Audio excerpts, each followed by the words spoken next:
from Massey Trains here again. Welcome back to the channel. Hope everybody's doing well. Again, I want to take a minute to say thank you to everybody who checked out the last video, the York vlog. That was a amazing video to make and produce for all of you, and I really appreciate the support on the last video. That was a lot of editing and a lot of effort into getting that video the way it is, and I really appreciate the support. But this video is going to be kind of a follow-up to my last video, although this video will be significantly shorter than the vlog, I hope. But what I'm doing in this video is we're going to be taking a look at all the new stuff I acquired at the York show. So I got a pretty good haul this year, actually. I'm very happy with it. This year for York, obviously York hasn't been around for 2 years due to COVID and everything. The last show was held back in 2019, and I gotta say, the show was a lot of fun, as you saw in the vlog. Just an amazing time, still met amazing people, and got some amazing deals that I'm going to show to you all in this video. Obviously, I'm not going to bring up prices on everything I paid for, because I don't think that's really necessary, but we are going to go over everything that I acquired, and it's some pretty good stuff. So stick around and let's check it out. So to start, I think we're going to do the smaller stuff and work our way up to the larger stuff. A lot of rolling stock was purchased this year. I'm trying to bolster up my rolling stock fleet, so I have a variety of mixed trains when I'm doing freight service on my way out, or on anyone's way out, really. So to start off, I actually found a car I've really been looking for a while. So this is a MTH Premier shattered door boxcar. This is a really beautiful piece, and as you can see, it's pre-weathered. This was found in the yellow haul, and this was really cheap considering that it is pre-weathered. A lot of the time, when you find a premier like scale piece of rolling stock, highly detailed like this, a lot of the time you're going to see prices go up because it's weathered and because it's a premier piece or because it's a scale piece. But I got this for a really good price. I'm very happy with it.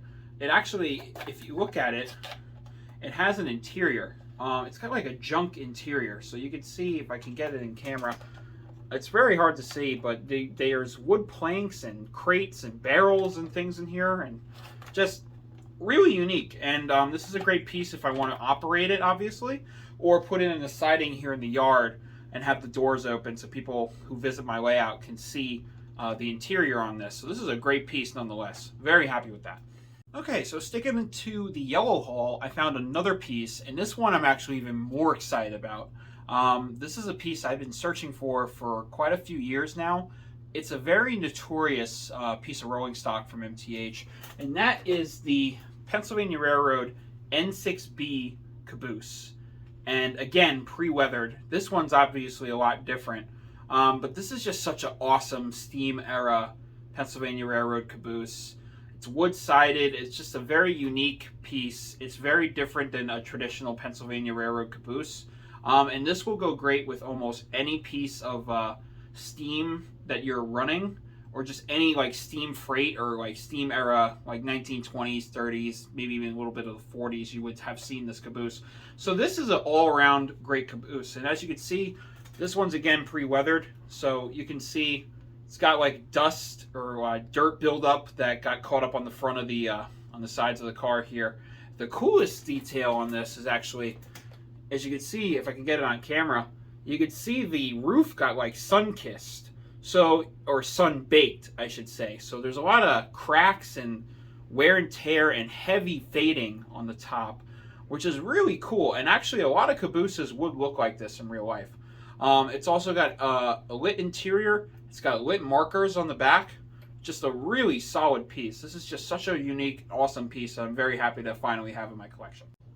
Okay, so the next set of pieces I acquired from York, this is actually going to be 4 cars I'm going to do in one go here. So what we have here behind me, these are cars from Bob Weaver's personal collection. So this was sold by a gentleman at York who knew Bob Weaver very well. For those of you at home who don't know who Bob Weaver is, he was the founder of Weaver Trains, or Weaver Models. Weaver Trains were the at the time, Lionel and MTH's competitor for higher end scale models. They made brass trains. So they made some very beautiful and unique pieces over the years.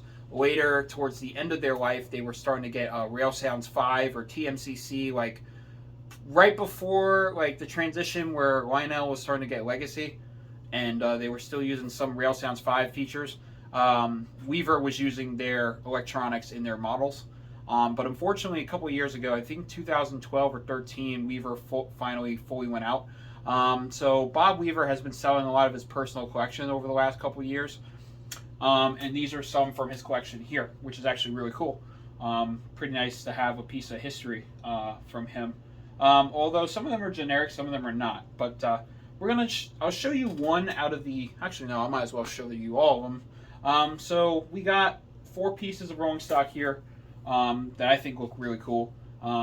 We have more Shattered Door boxcars, like the Pennsylvania one we were looking at before. This is a Santa Fe one. And as you can see for Weaver, I'll tell you guys outright, I paid $15 for these cars. $15. You cannot go wrong with that. These are scale cars. They're nicely detailed. They're separately applied detailing all over the place on these. They are a little worn. As you can see on the bottom, the trucks on these are a little rusty. So probably going to have to replace the trucks on these completely. But that's okay. I probably want to do that so I can just get more use out of these cars. But nonetheless, these are really nicely detailed. So we have a Santa Fe one here. And then if we go to the next car, we have something that's teasing something later in the video. We have a C&J, or Central Railroad of New Jersey car. And I don't see too many Central Railroad of New Jersey rolling stock. So very happy to have this piece in the collection. This is really nice.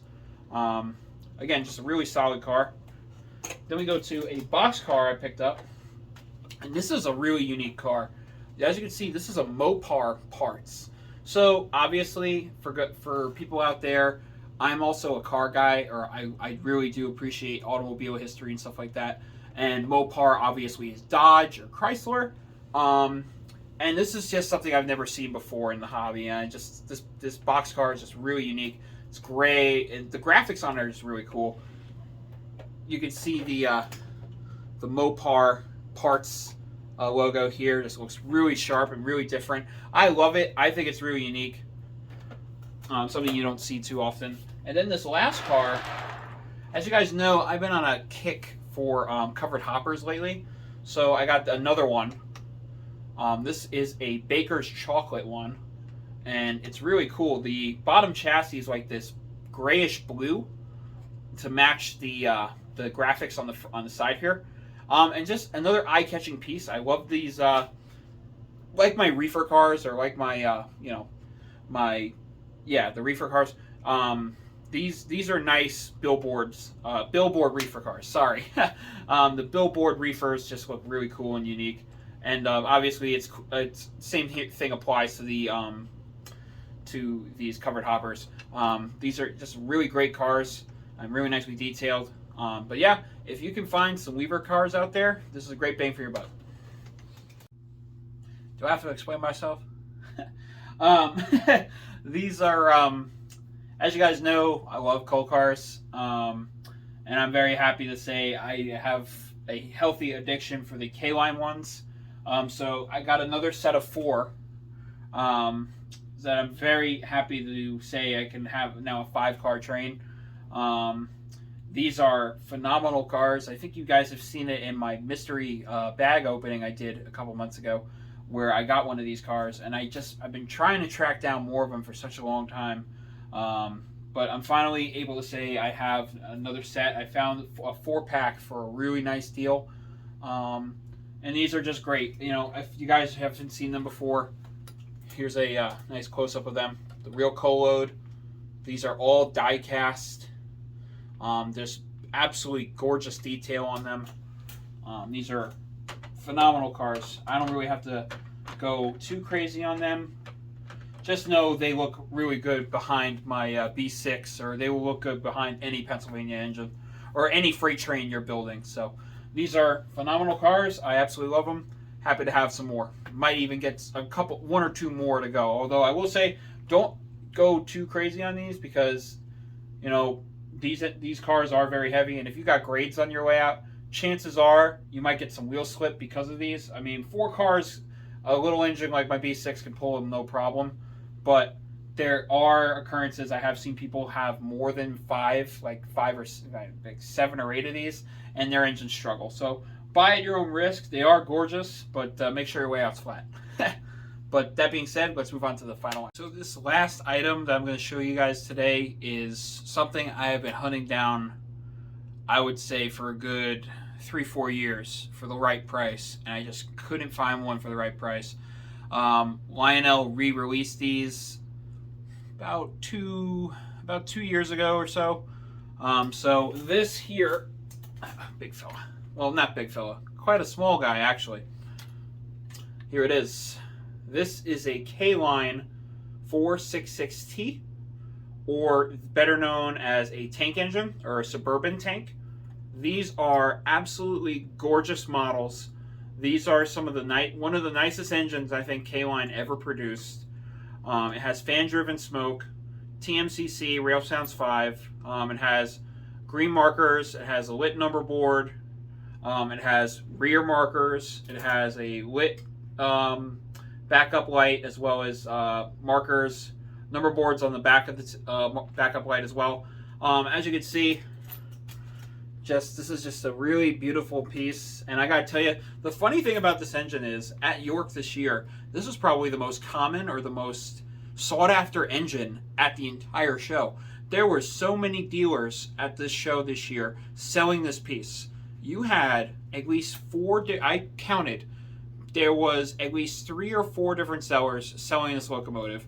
One seller that I got mine from had 4 of these on their table. And then there was a guy in Orange Hall who had 20 of these sealed in the box, never opened, never ran, brand spanking new.